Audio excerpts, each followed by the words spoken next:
Hi అండి. నిమ్మకాయ పులిహోర అనేది ఒకసారి ఈ ప్రాసెస్‌లో చేసి చూడండి. చాలా బావుంటుంది. చాలా సింపుల్‌గా కూడా చేసుకోవచ్చు. మనకి ఎక్కువ టైం కూడా పట్టదు. ముందుగా కడాయి పెట్టుకొని ఒక కప్పు ఆయిల్ వేసుకోండి.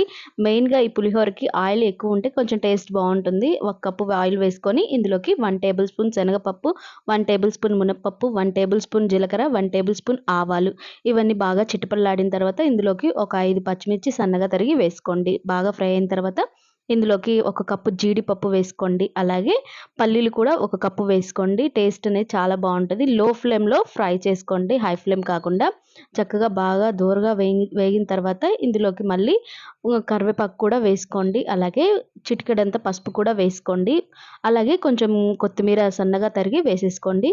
ఈ మొత్తం ఒకసారి బాగా లో ఫ్లేమ్‌లో ఫ్రై చేసుకోండి. హై ఫ్లేమ్‌లో కాకుండా లో ఫ్లేమ్‌లో ఒక 5 నిమిషాలు బాగా వేగిన తర్వాత ఈ తాలింపనేది పక్కన పెట్టేసుకోండి. ఇలా వేగితేనే మనకి టేస్ట్ అనేది పులిహోర బావుంటుంది. వీటిని పక్కన పెట్టేసుకొని ఇప్పుడు రైస్‌లో మనం ఒక లావు సైజ్ అంత నిమ్మకాయ తీసుకొని ఈ రసం బాగా పిండుకోండి. ఇలా వేసుకున్న తర్వాత ఒక హాఫ్ టేబుల్ స్పూన్ సాల్ట్ వేసుకొని ఈ తాలింపు మొత్తం వేసేసుకొని బాగా కలుపుకోండి. మెయిన్‌గా మనకి సాల్ట్ ఒకసారి సరిపోకపోతే చూసి మళ్ళీ కలుపుకోండి. మొత్తం ఒకసారి బాగా కలుపుకోండి. ఇంతే అండి. చాలా ఈజీగా సింపుల్ మెథడ్‌లో నిమ్మకాయ పులిహోర అనేది ఒకసారి ఇలా ట్రై చేసి చూడండి. చాలా బావుంటుంది టేస్ట్ కూడా. అప్పటికప్పుడు సింపుల్‌గా చేసేసుకోవచ్చు. ఎక్కువ టైం కూడా పట్టదు.